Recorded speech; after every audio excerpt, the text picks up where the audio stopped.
Good afternoon, everyone. We all are aware about the new norms released by the Council of Architecture that were recently released. The student now has an option to exit the 5-year degree program after 3 years with a suitable basic certificate given by the university. Students have an option to switch fields and opt for anything that respects their passion. But the question still exists. Is dropping out the best option considering the work opportunities for the dropout students? Hello everyone, I'm Dhanushya, an architecture student of 5th semester from Vaishnavi School of Architecture and Planning, Hyderabad. And I welcome you all back to the third panel discussion of A-Sketch EduCon 2020 for the architecture students conducted by A-Sketch EdTech Foundation. If you would like to attend more such events and see creative work of students from all over India, please do follow asketch_India Instagram page and subscribe to our YouTube channel, Asketch EdTech Foundation, for more updates. Before we begin with the introduction of expert speakers and know about the type of knowledge we all are going to receive, let us go through an important disclaimer. This event is proprietary to Asketch EdTech Foundation. Everything shared here is confidential and proprietary. Sharing, copying, reproduction, distribution, or recording as well as screen captures without written consent is prohibited. Contents and discussions are also considered confidential. Please ask questions using the link shared. We will answer all the questions at the end of the session. So our first panelist is Dr. Babar Zamaan. Dr. Babar Zamaan sir is an international life coach and educational consultant who motivates and inspires people to chase their ambitions while suggesting them to invest time and resources by polishing one's own skills. Our second panelist is architect Kamaraju. Architect Kamaraju sir is not just an architectural graduate from JNTU, Hyderabad, but also a writer, an assistant art director, a commendable artist, and an impeccable actor in Indian films, prominently in Telugu cinema. Our third panelist is architect Kartik Mohon. Architect Kartik Mohon sir is an architect and industrial designer in Hyderabad with a BAc degree from MNIT Bhopal and Masters in Design from SPA Delhi. He is the principal architect of Sue Akar Enterprises and he is currently assistant professor at SPA JNAFAU Hyderabad. And we have a Mahesh sir, an assistant professor at Dr. Bhanuben Nanavati College of Architecture, Pune, playing the role of moderator. Over to you, sir. Thank you so much, Dhanushya. And it's a pleasure and it's a wonderful afternoon. I know some of you have joined after your lunch. So there's a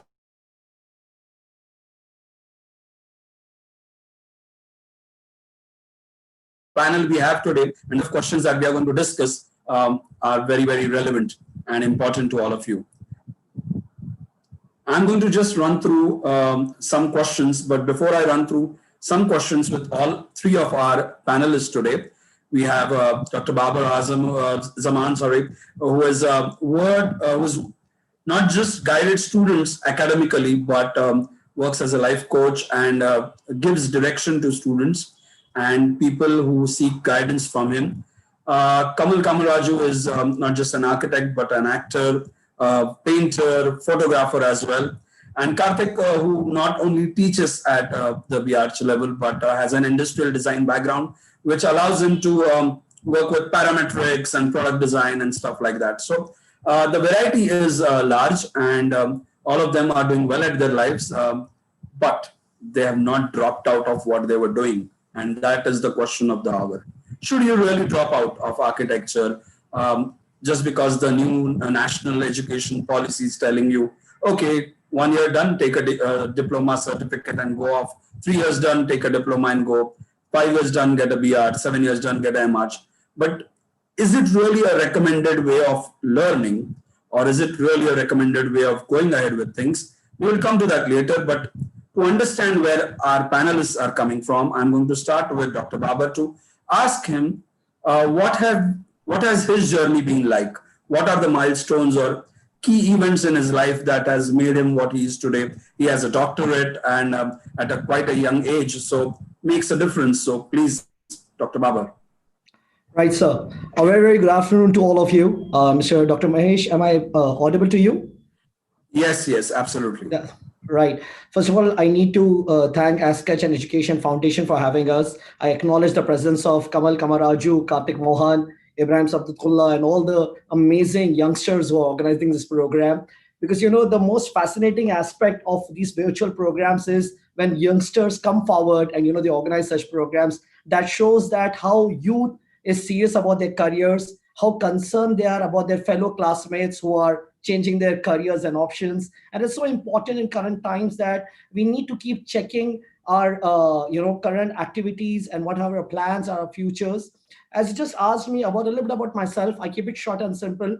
I come from a background from an academic family, and my father himself, a double PhD, he has 7 degrees to his credit. And imagine me being the firstborn, I had a difficulty when it came to learning. Right at the age of 7, 8 years old and 9 years old, I started showing symptoms of learning disability. You must have seen Tare Zameen Par. So yeah, somewhat a little bit like that. And for me, mathematics was something that you used to give me nightmares. The number 3 used to turn around, it's jumping around. And that point of time, I felt that, okay, I cannot go ahead. Thank God for my father, a loving, concerned father. He understood this thing and he said that, let me do one thing. Let me approach his education a little bit different. I remember he used to teach me for 5 minutes and he used to give me a break for 15 minutes because that is the amount of concentration I could keep. And I felt that maybe I will not do very well in academics. So this Babar Zamaan, who was struggling to study, went on to acquire 4 postgraduate degrees. I've done my PhD in management. I have been awarded as the youngest trainer by corporate company. I work for the corporates. I'm a principal now for a business management school in Hyderabad. I'm a life coach, and the transition has been completely different.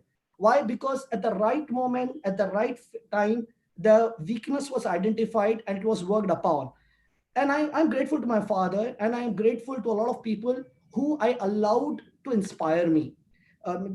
Professor Mahesh, what I feel is that it's very important that our acceptance level should always be high. We need to Acceptance is the word, yes. Exactly. We need to accept who we are, and we need to allow ourselves to unlearn and relearn. I mean, that is the motto what I would like to base my premise of today's program is that there are going to be a lot of challenges, but how we accept those challenges, how we accept our weakness, and how we work towards them is what we're going to talk about today. That's all. Over to you. Wonderful, wonderful. Thank you so much for throwing light on the path that you have charted for yourself. And I really understand that there's learning at every stage of our life. The learning never stops, and we need to accept this fact that if I become an architect, that doesn't end my road there. I have so much to trade further, and I think Kamal could give us insight on that because he has. Not just stopped at being an architect, and his journey continued, but the architecture didn't stop. So I think, Kamal, if you could tell us about your journey and some milestones, which of course there's so much in the public domain already, but we would like to hear it from you. Thanks for the wonderful introduction, and I'll just straight away jump to probably if you can allow me to share some images. I think the best way to explain is to let people see the images. So that's yes. Me. I come from Hyderabad. I'm a typical Hyderabadi. But what you see there is my native. I mean, somewhere where my grandparents and parents are there. This is a small hotel that they used to run in Sevagram. That's in Wardha, Maharashtra. And that's us, my mom, my dad, me and my brother. We used to go to school in Little Flower Rabbits in Hyderabad. That's a house that my mom and dad really built with their hands. Being a central government and a state government employees, they used to take loan and they built this house. If you see, we were going to school, so we were already living there, but we don't have, you see that there are no windows.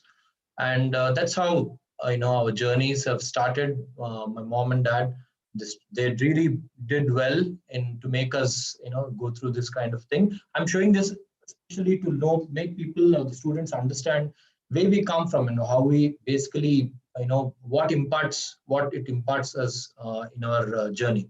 This is the same house right now, how it is. It's fully green. It's a lot of, all thanks to my dad. And I've done a small remodification with, all this. As a kid, I used to be a dreamer with a lot of ambitions, trying to think about how to paint, a lot of things. That's my brother also in the same arena, but he went on to do, get into IT, being into IT and all that. I've gone to being into the arts, really that what really I am right now.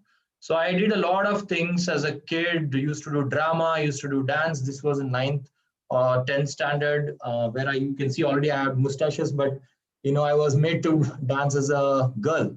So there were a lot of things. All this happened because a lovely support from my parents. So my mom and dad really were the backbone. They really made sure that as a kid, I never got anything that I would dream of and they would not give.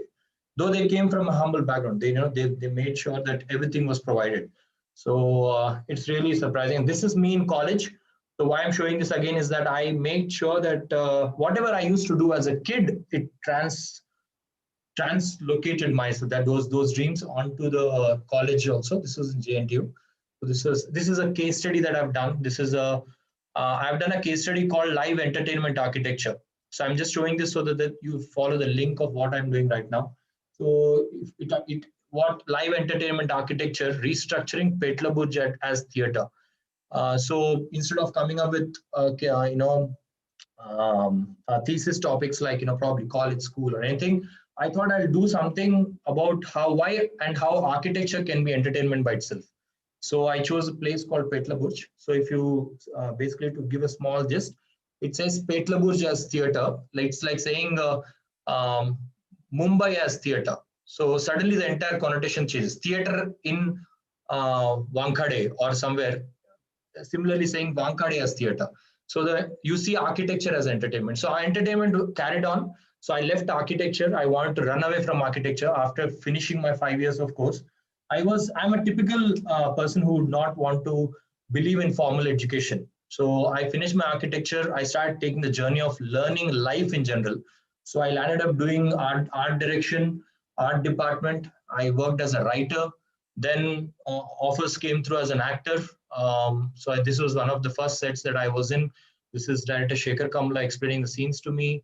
And even through films, I used to sit down, make sculptures, do art.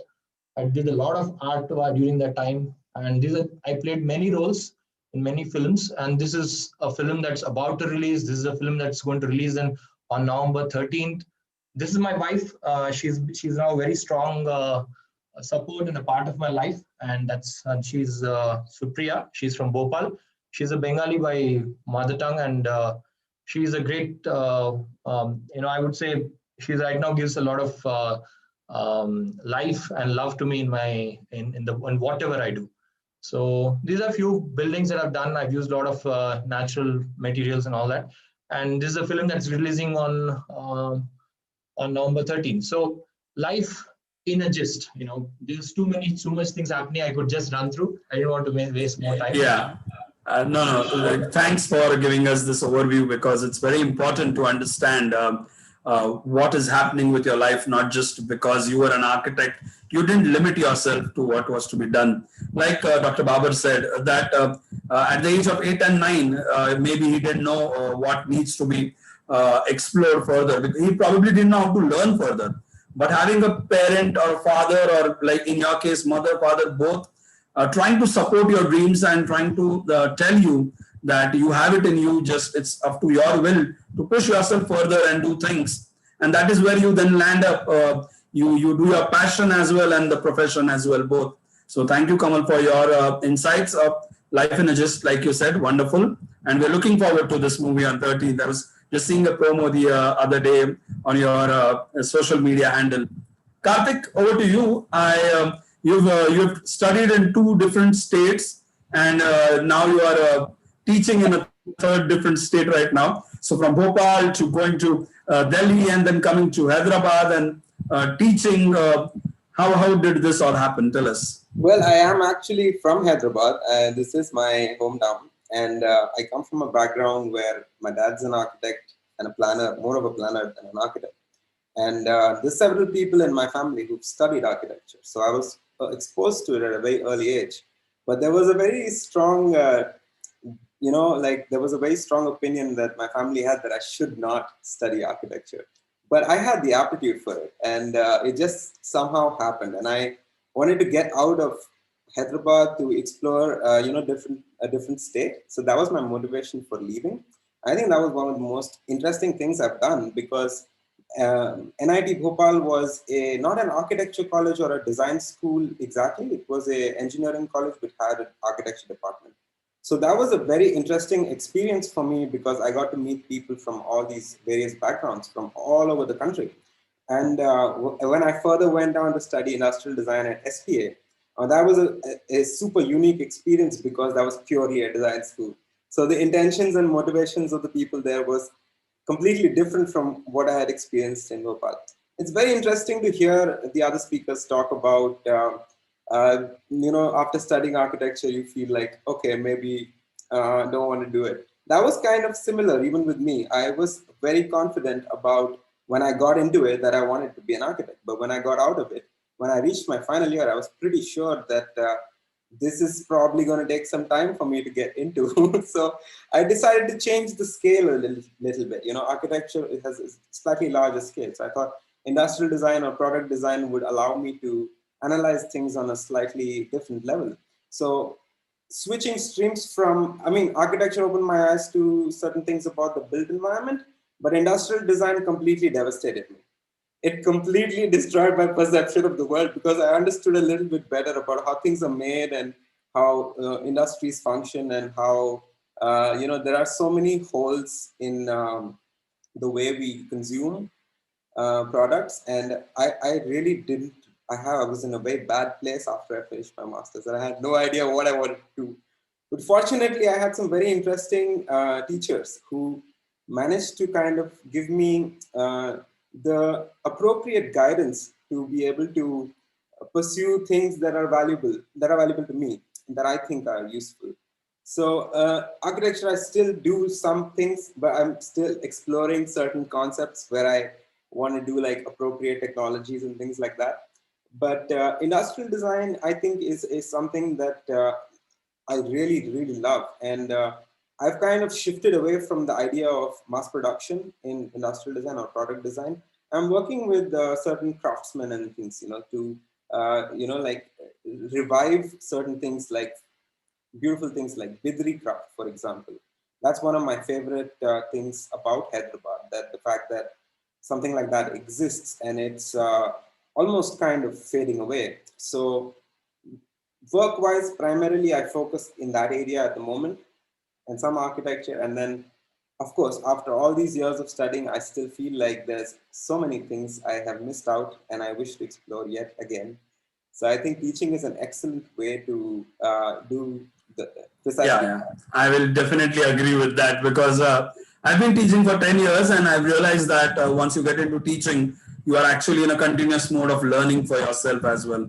And then the fact that you said that uh, you had teachers who guided you into what needs to be done. I think the one thing that right now ties all three of you is the right kind of guidance or support that came from your parents or your teachers or your father. So the whole idea, what happens in this whole course of architecture is we all need these catalysts. And I think these catalysts play a very important role when you are in such a profession that is intense, so to say, that demands a lot from you. Like Kamal said, he wanted to run away after 5 years were done. But he did finish those 5 years. He didn't say, okay, now third year is done, I'll run away because now I want to act. I'll come to some direct questions to each one of you. Kartik, I just wanted to mention, I was at Bhopal, MNIT Bhopal in 2007. I was lucky to be heading the NASA Association of Students of Architecture. I was the national president, and your college hosted the convention.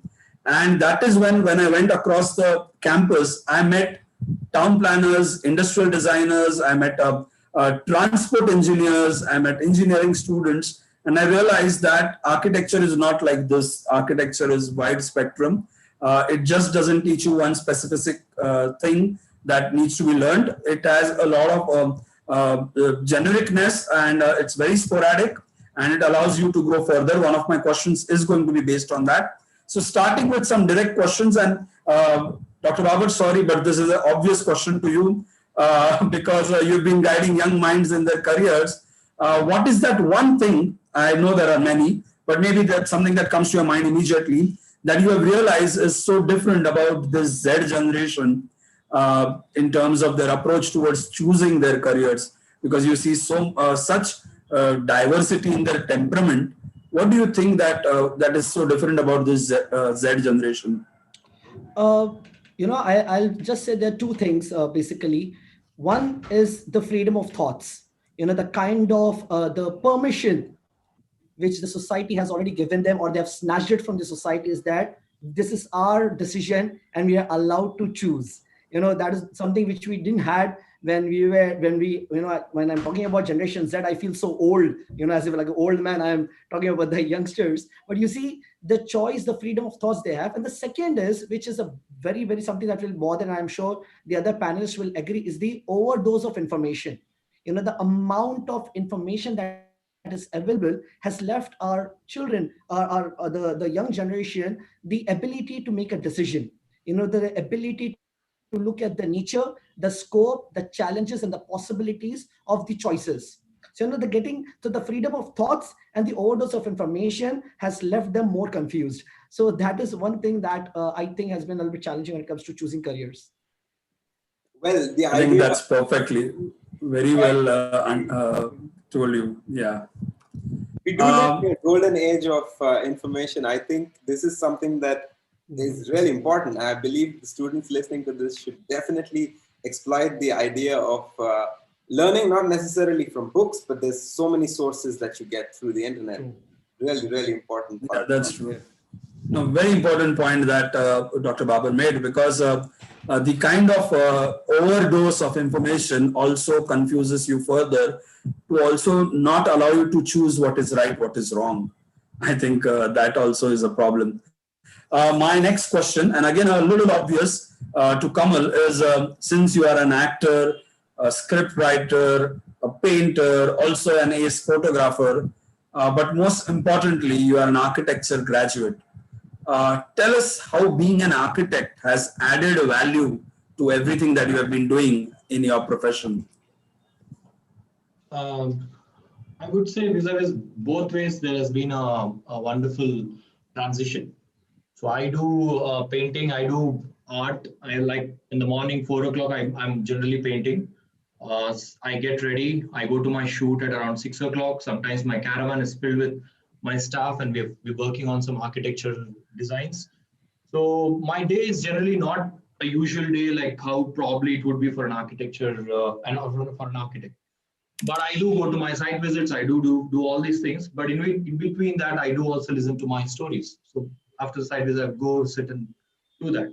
So there is definitely a flow or a transition of one thing to the other and other thing to the other. So for example, I would say I would come the other way. How would architecture, be influenced by these things? Yeah. That would be wonderful to know. Yeah. That would give more this thing. So in general, I would, because films is something that a lot of people would relate to. When you see a film, even as a layman, you would say, "Arey, the story is not very interesting enough. I think the character has been not well etched. The story flow is not reaching the climax well."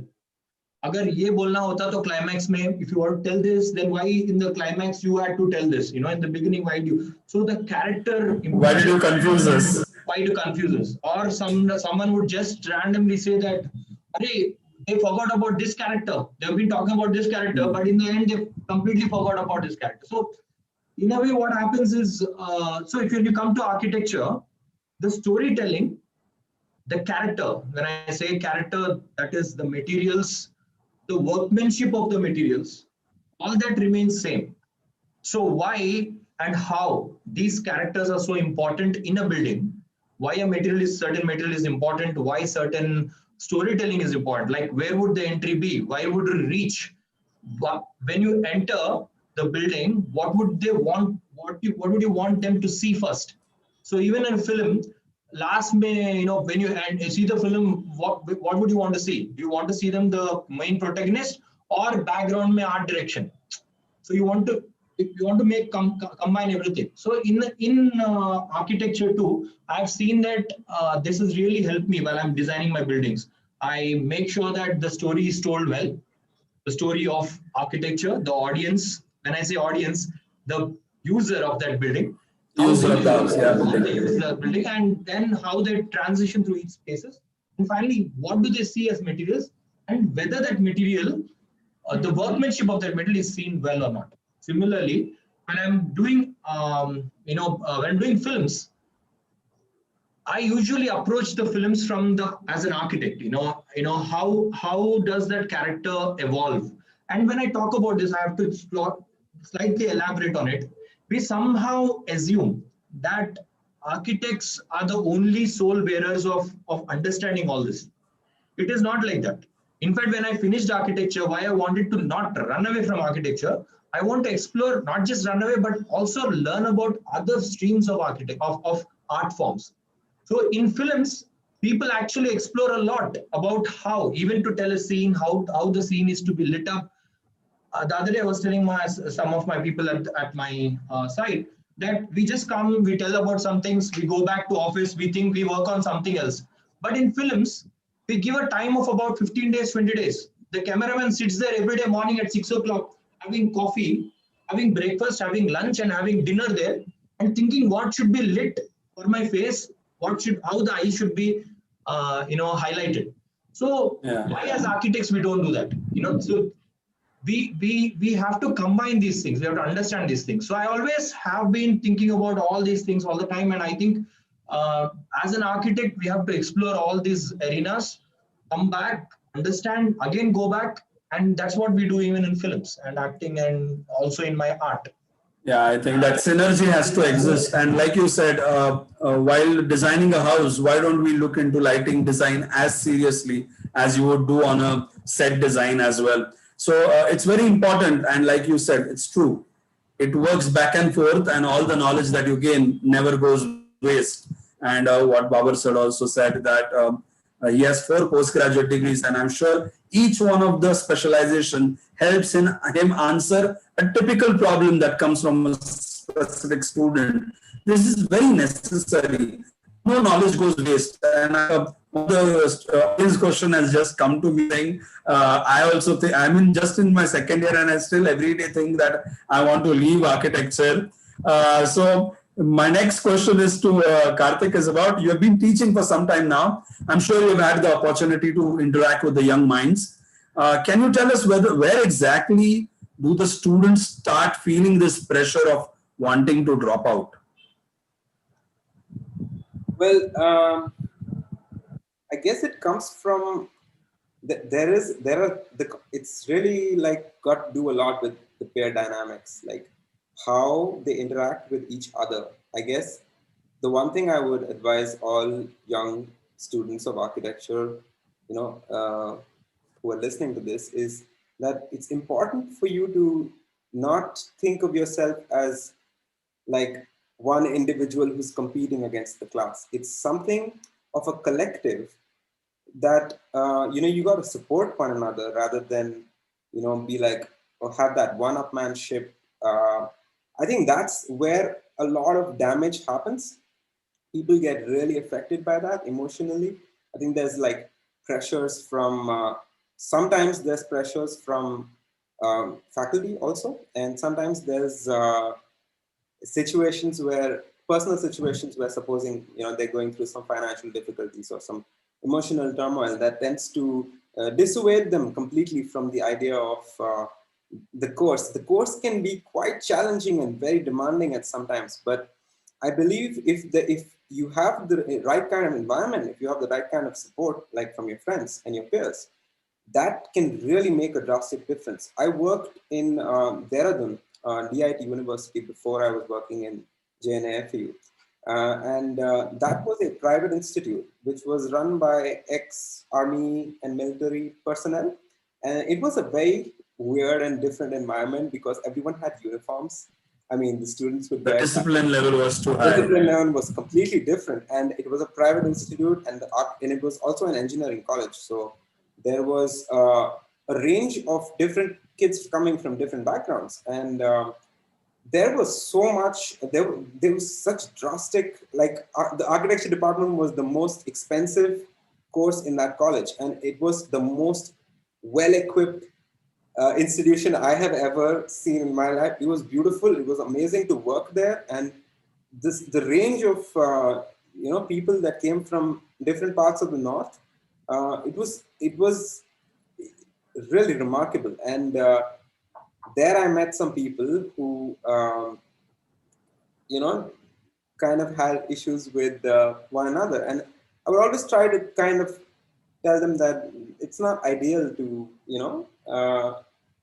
dissuade one another. It more Yeah, my next question is related. pretty much similar, related to this thing, to Dr. Babar, because I think where you are coming from and you are trying to make a point is very true, that this peer thing kind of starts influencing you a lot while you are trying to make sense with your own career, and suddenly a friend comes and says, "Yaar, mere to maze chal rahe. I'm doing very well at my life because I chose engineering. I don't have to do all of this." So this starts working on your mind. So my next direct question to Babar, Dr. Babar, is how does one deal with peer pressures or even family pressures, or for that matter, in what Kartik had said, there is so much of information available. So how does one start dealing with these misleading information so as to not get carried away from the thoughts of dropping out?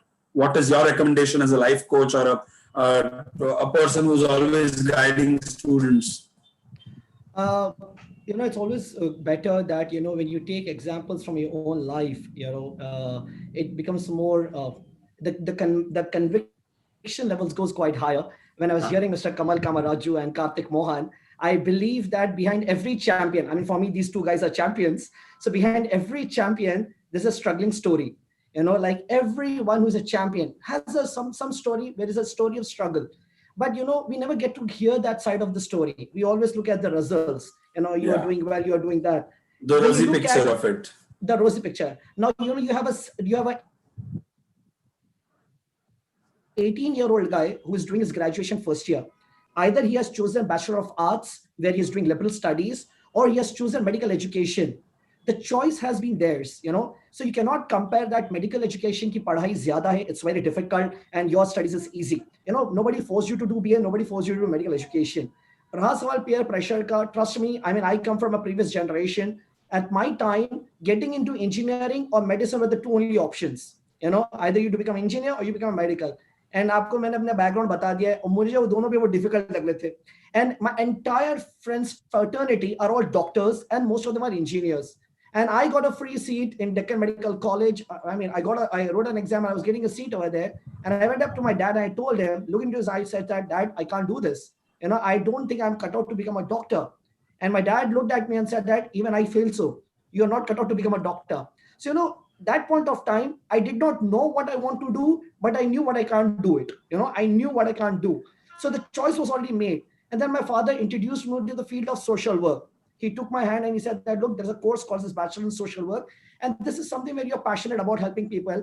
And I went and I joined Usmania University. I did my Bachelor's in Social Work. That was my first basic degree. And then, always this feeling was there कि यार 3 साल की जो struggle थी कि मैं social work करके क्या करूंगा, मैं कुर्ता पैजामा पहनना है, झोला डालना है और घर घर जाके फॉर्म्स भरना है या झाड़ू देना है या विंटर समर वेकेशन में लोगों को पानी पिलाना है. That is the entire concept because the information was not there. But believe me, when I started understanding my course, my father told me only one thing, which I would like to tell the young minds over here.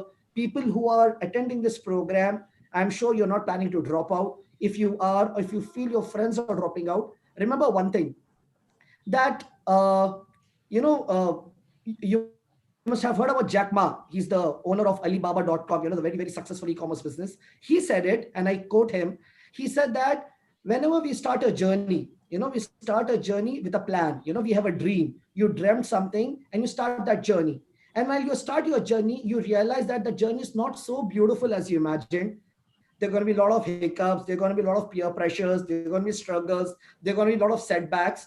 But then you need to hold on to your dream, because that dream will become the basic driver to motivate you further. You cannot take up new drivers. You cannot expect your mother to always say, come on, mera bacha, you can do it. Even if your mother initially supported you, you cannot expect her to support you throughout your 5 years of studies or 3 years of studies, right?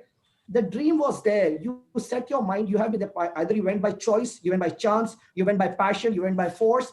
But now that you're in that boat, you cannot be Ajay Devgan, that, you're standing on two bikes and you are like two career choices. You are on one vehicle, you're in one boat, and your boat should go to the sail. Your boat should go to the shore. You need to complete that. You need to finish your dream. And then you can, to be honest with you, I'm not from architecture background. I'm fascinated with what you are, but my study of architecture has been, it is to do with designs, it's to do with built environment, and it designs. You're more knowledgeable people. I think it's very fascinating, it's interesting, and it's not only appealing to a medieval period, but also to the modern society. The point I want to put over here is that please don't look at architecture as a chance to build something new, or to just to design a beautiful building, or to make a good money, or to make money. You need to look at architecture, and you need to look at the UVP. The UVP stands for unique value proposition. What is the value you can generate by doing this course, and how you can give back to the society, right? I mean, as a social worker, under a shelter, I can feed the hungry people. When an architecture can make those shelters for those needy people. So if you understand that, how you can give back to the society, if you understand the value proposition this amazing course has. I'm not saying that all of you should do BR. I'm saying that those of you are doing it, or those who are planning to quit it, you need to understand that what is the first place. It's a very respectable career. Yes, it is challenging, it is demanding, but which course is not? Every course, whether you take journalism, whether you take liberal studies, even if you take a law, every course has its challenges. But you need to hold on to every course is going to have its positives and negatives. That's true. Right. And like you said, the power that architecture students have, or architects have, is the power to create, and the unique value generation that is so important. If we were asked to draw a typical apple, all of us would draw A for apple as the same apple. But what architecture teaches you, that the apple could be of any color, any size, any shape, and could be half-eaten also. So architecture is a creative field, and it should allow diversification. My next question to Kamal is on that, about diversification. Thank you, Dr. Babar, about this enlightenment to us. Kamal, I understand that you didn't do a specialization in architecture further, but diversification is the key for sure. But does that also mean that one decides to leave their current field of study in the middle, or can a balance be sought while doing architecture, or while keeping yourself rooted into architecture? Can you sort balance in diversifying your career? Yeah, I think first of all, we all need to understand is not just balance in architecture. Whatever life form that we take, whatever work form professionally we take, there needs to be a balance. Like my mother balances the role of her being a wife, a mother, and also work in a state government organization, making our dabba and all that. So isn't she balancing her life? So it is not actually about architecture and architects to have that balance of whether we not. You have to understand where it comes from. A doctor particularly does not think of leaving, probably leaving a profession of doctor or medicine. They might think of specialization in it and try to probably do medicine. But architecture, why do they do that? Because architecture by itself is about life form, about how people work, how people function in a society, and how do they bring that society together. That's all to be done by an architect. An architect has to understand the entire societal structure in order to do something. And I would blame if some students think of probably leaving architecture, or when I was doing my final year architecture and I was in third year, I just ran off to most of the architects. I went to Raj Reval sir, I went to, and later on worked with Abhimanyu Dalal later. I went to KT Ravindran sir and all that. I used to ask them, about architecture and what about spaces? Why are people not, why are people not understanding? And somehow I think that during our college curriculum, we don't teach students to do that. You don't have to teach a doctor to do all this. You have to teach a doctor to probably how to cut and how to open and how to probably do that. Probably teach a lawyer to probably think about how how the legal courts work and how do you form a mechanism. But for an architect, he needs to understand how society functions. Sadly, in architecture, they don't teach it. To learn that, you need to come out of architecture. You need to come out of the college and learn. It does not mean you don't have to learn about probably get it, leave architecture and not get the degree. I didn't do that. In fact, I had one of the lecturers who challenged me. He said, if you go out of architecture, if you leave, by the time you finish architecture, you won't be able to even function properly, because we all have to meet and all that. I said, this stupid paper doesn't do anything to an architect. And I'm being very vocal about it. The stupid architecture degree paper will not get you anything in architecture, only for earning a few bucks or a salary. If you want to earn a salary, don't come to architecture. Don't learn about. Somehow the sad part is they all been taught about windows and how they're not taught about light. They're not about how light emotionally, how does light connect to a person. So this, if it is done to the student, for a student who has, I'm telling you my example of myself, who has learned about, wanted to become an architect when he was in 10th standard. Why did I, by the end of 5th year, why did I want to leave architecture? Not because I hated architecture, or not because I could work less. I wanted to run out of architecture because sadly in the society, neither the college teaches you right architecture, neither the society has learned what an architect is. So if there is a that is what one of my question is actually based on that for all of you. I'm going to be asking that question to all three of you after this, but very important point you made. Kamal, thank you for throwing light on that subject. I'm going to ask a direct question to Kartik, and then there's an open question for all three of you. Any of you can choose to answer. Kartik, I have this question because like Kamal was saying, there's no concrete solution to why students drop out, or to understand how to stop them from dropping out. But in your opinion, do you think some simple steps could be taken at the academic level to solve this issue? Absolutely, absolutely. There's a number of things you can do. But I just want everyone to know that it is extremely common for students of architecture to consider dropping out at various stages in their life, because, first year, second year, third year, you go through all these different circumstances. So how do you fight against this thing you have in your mind? You're like always, maybe there's an easier way, maybe I can just get out of it and do anything else except this. This is far too challenging for me. I believe there's a certain amount of faith a person is to have in their own abilities, in their own beliefs. And that comes from a very careful understanding of a thought process, like to be able to critically analyze situations, and following your instincts is really, really important. Like Mr. Kamal said, there are several things that people never taught us when we were in college, because it was a different generation. They had different motivations. They had different knowledge systems. They did not have the power of over information or easily accessible information and digital tools. Like the world today is really, truly the most amazing thing right now. You cannot deny the fact that it is a golden time, and it is a perfect time to be studying something like architecture, because it's a really good it's a really good base degree for any creative pursuit you might have. Kamal works with the film industry. I have also possibly auditioned for, I'm also very interested in theater myself. And it's probably because of all of these different experiences I've had with spaces, that inspire me to get into that. So what I'm saying basically is that you should be able to, don't take anything for granted. Don't listen to anybody. Decide for yourself. You should be able to decide for yourself what is good for you, because in the end, at the end of the day, your psychological, emotional well-being is far more important than any piece of paper that might or might not get you a job. If you're not happy with, with studying something that is so beautiful, then I guess, then you can make a different choice, maybe. Make a different choice, maybe.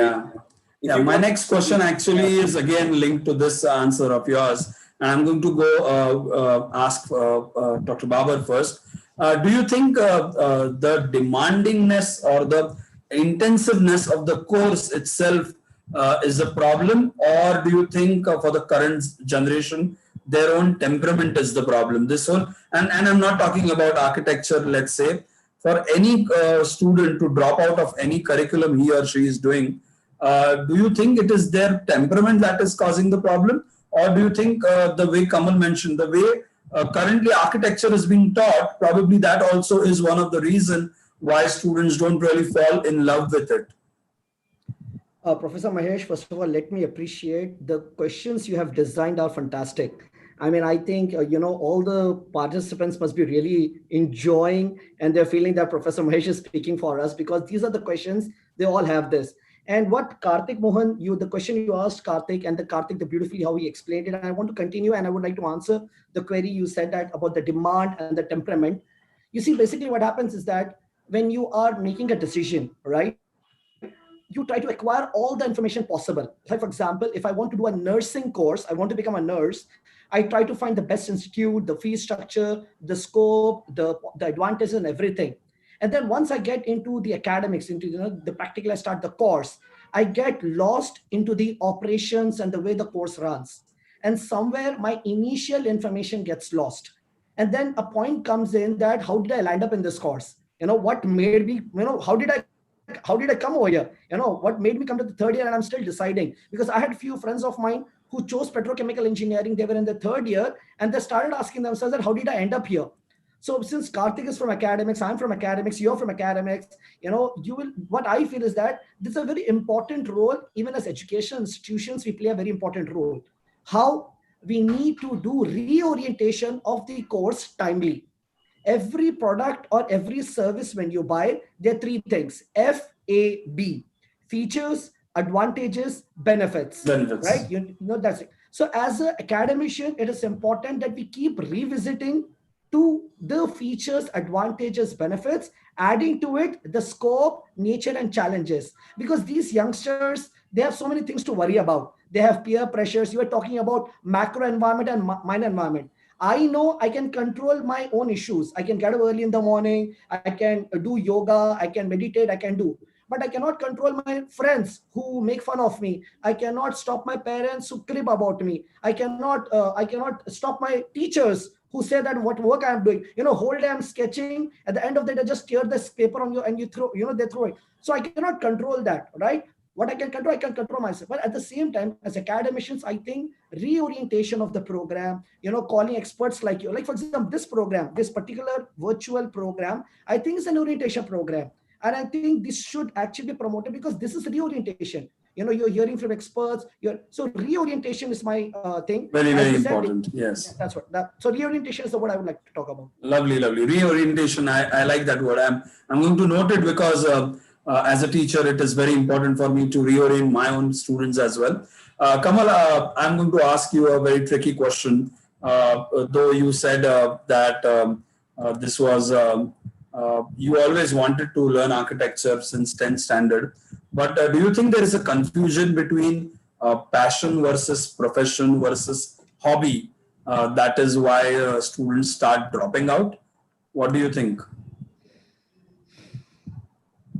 Students in general, or even I meet clients in general, when I'm designing buildings, they themselves are confused. They're grown-up people. They're confused. Humans are bound to be confused. There's no problem with that.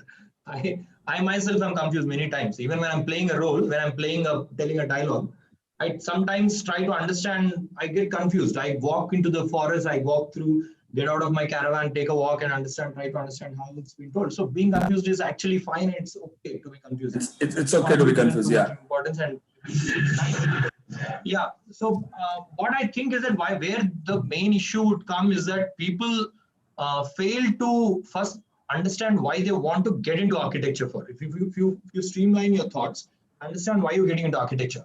Being a doctor or engineer, you find you're not trying to get into mechanical engineering and try to understand. And you're saying, okay, I'll get probably a good job and chuck off to US or something like that. And only in architecture, if you become a good architect, you earn a lot of money.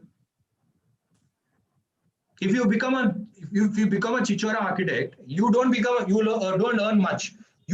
The problem is a lot of architects, they get into architecture, by the end of the time they finish architecture, they want to become a contractor. So the essence of architecture is, if you become a very good architect, there's a lot of money, and I will watch for it. I mean, there are a lot of architects who will watch for it, saying that we earn a lot of money, we meet good people, we travel a lot, it's amazing. It's fun to be an architect. But the problem is, not every architect, out of all the architects, only the class of 60, only 5 of them or 10 of them do that. The rest of the 50 probably have gone to architecture. They've go into this, the marketing of architecture, chipcom of materials, trying to take commissions. So this is the whole drama that happens. So once you do that, everyone's competing about tere ko kitna mila, mere ko kitna mila. Oh, you are earning more than me. Then you're done. You're not exploring architecture, you're not in love in architecture. So first I would say that if you especially want to get into architecture, be in love with architecture. Definitely, like you said, there is a difference between passion and this thing, but I don't think if you have passion for architecture, then there is no way you can leave it. Even if you have love for architecture and passion for it, if you leave architecture also, it's fine. You would do amazing things. I know many architects who have left architecture and have done amazing things. So I think there's that one thing that they need to understand when they join or follow into a profession. Thank you. That's very important. You can be passionate about becoming an architect and maybe later not practice architecture at all, and that's fine, but you have to be passionate. Kartik, I want your words on this, and then I'm going to ask a final question to all three of you together, which is a little, I've got it 4 or 5 times from the audience. But Kartik, one last question to you, direct question is, do you think there is a need to make the course, the architecture course per se, specifically, to be a little self-paced or self-evolving? Will that be possible, and will that make a difference in making the students enjoy? I think the course's structure is generally fine. It's more about how it's explored that really needs to change. Not saying that you definitely need those site visits or things like that. It's about the little things. For example, when you study landscape architecture, there is very little emphasis on how structure of trees, for example. I learned that very late in life, and I was so fascinated by the fact that there are certain categories of trees that grow in a certain way, the leaves, things like that. The course is fine. The syllabus is usually fine. It's more about how deeply you are interested in it, how deeply what you can extract from it. And it comes from, having like proper instructions, I wouldn't say that you need to reduce the number of years or reduce the amount of syllabus, because in fact there are things that that's not helping. There are people who are saying there should be 1 year more. It's not going to help at all, because they're comparing it with a subject like engineering, for example. It does not compare. It's not like a straightforward thing where you get direct output. There are levels and layers to it, and it all depends on how you go about exploring a subject. Now, this comes back to what I said earlier about thought processes and how we approach things. I think if we begin with a foundation course talking about approach to things and thought processes, I think that would really make a difference to how the course, how you extract things from the course. Because there's one thing I've learned throughout my education and my profession, I think, is possibly the ability to discern things for myself. Even though I'm working in a group, it's important to be able to see things in your own way. Like, you should definitely have faith in your abilities, and that comes with practice. That's important. Yeah. One of my professors used to always say that, Mahesh, you are doing the degree for yourself. Always remember that you are going to write that AR dot in front of your name, and that is going to make a lot of difference. So you decide how noble you are wanting that degree to be, and how do you want to learn that degree to be. Okay, there are hardly about 3 to 5 minutes left with our discussion. So I'm going to ask a very A-Sketch EdTech Foundation specific question, because I also got associated with A-Sketch just recently, and I find it to be a wonderful platform. So I want each one of you to tell me and also guide us on this. So Dr. Babar, how do you think a platform like A-Sketch could help in creating a forum, or what should A-Sketch do so as to spread this awareness into the students, so that they don't really think on the lines of dropping out, or just going away from this beautiful, wonderful field of architecture, the way Kamal was describing it? Uh, I think already Sketch is doing a fantastic job by organizing these programs. I mean, as I said in the initial of this program, the very fact that it is a student-driven forum, it goes on to show that we have some serious minds here. I mean, for example, I don't want to really praise publicly Ibrahim, but if you look at Ibrahim Sabatullah, he himself being a student, he has set up an academy, and he's concerned about his fellow men, his fellow soldiers who are on the same battlefield, in the struggle of architecture. So I feel that a sense of belonging gives a lot of confidence to people. When you have a society where, for example, I am in India and I'm very happy here, but the moment you send me to a European country, I will look for Indians, because the moment I find Indians, I'll find some comfort. And then if there are a lot of Indians, I'll try to look at Hyderabadis, I'll find more comfort. So when you have a forum of commonality, when there is a homogeneous group, you have sense of belonging. So I think now ASCET should immediately, the next second phase should be, they should start bombarding all the architecture institutes or centers and professors, like amazing people. You said that you just recently joined. So I think more people like Mr. Mahesh should be joining this forum, and they could propagate this program, and that sense of belonging will actually energize people. There's a lot of, you say, synergy. When two different energies, they come together, there is synergy. So, and I think that synergy is there. And when you talked about dropout, I always use the example of Usain Bolt, right? That Usain Bolt is one of the greatest athletes we had. And for that 20-second or 10-second run, he has worked 20 years of his life. He practiced every 4 years of Olympics for those 10 seconds of fame, right? Of course, we don't want to remember the second person or third person, but let's talk about Usain, that he has achieved because of that struggle. We talk about dropouts like Elon Musk, who he was on Instagram, who keeps saying that education is not important, technology is there and you can be successful. Bill Gates has studied in his garage and, he did. See, you have 2-3 good examples who are dropouts, but what about dropouts who did not do anything in their life? Why don't we have a book on that? That Why don't we number have a is program huge. on that? Yeah, those examples are not there. So ideals which you are making, your ideals should be academicians. Your ideals should be people like Kamal and Kamal Kamaraju.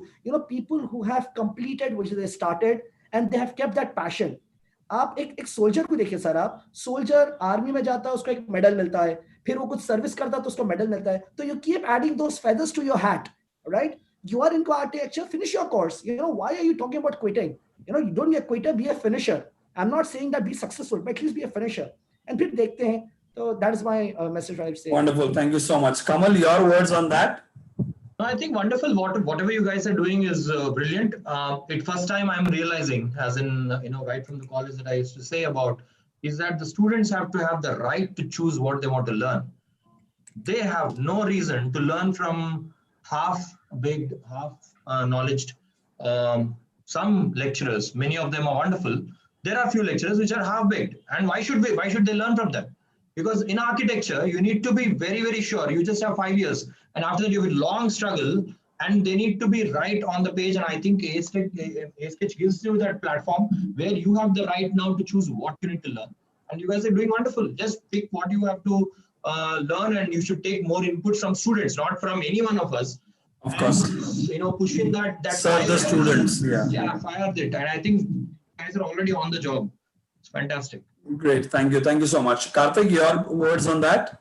Yep. The idea that the students have is perfect. It's good. It's definitely fruitful, because the sense of belongingness and community is something that is often not seen in other courses or other departments. And you have to remember that the people that you're studying with, or the people that you're interacting with in any university situation, these associations will be there for a really long time. Yeah, indeed. Who will definitely be, these are your contemporaries, and if you support one another the right way, by the time you get out of college and it's time for you to start doing stuff, you will have the support of people who know and understand you.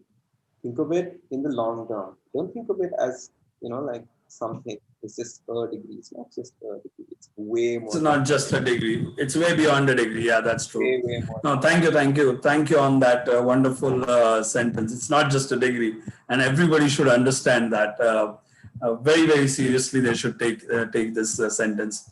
So, wow, we've had wonderful thoughts from all of you. I have more than 20 questions already waiting from the audience. What we are going to do is we are going to email them to all three of you. Yeah. As and when you find time, guys, you could send us your replies to that. We are going to host these question and answers on our A-Sketch website and on our Instagram page as well. Because there's so much to talk about all of this. I'm sure all three of you know the questions I sent you. We haven't covered all of those also yet. And then there are questions from the students as well. But the idea finally is this, and my takeaway, like I said, you have to be passionate about what you are trying to do. And like Kamal mentioned, and there are questions from students. Some students drop out because they don't get good teachers. But I think we have to set our idols. We need to find our teacher, our comfort zone. We need to find our moxie, they say. We need to find the right kind of approach towards things. And once we have that catalyst in our life, I think we are all passionate enough to then carry forward our dream of reaching that destination and also enjoy this journey towards that destination. And I keep telling my students that we are superhumans as architects, because what we can imagine, we can create. And that is one quality that we have. And the second thing is, there's another thing that came up from the discussion yesterday, was that the journey, the process is so important. Forget the destination, because all of us have different destinations to reach. So we should enjoy this journey and make this journey more important.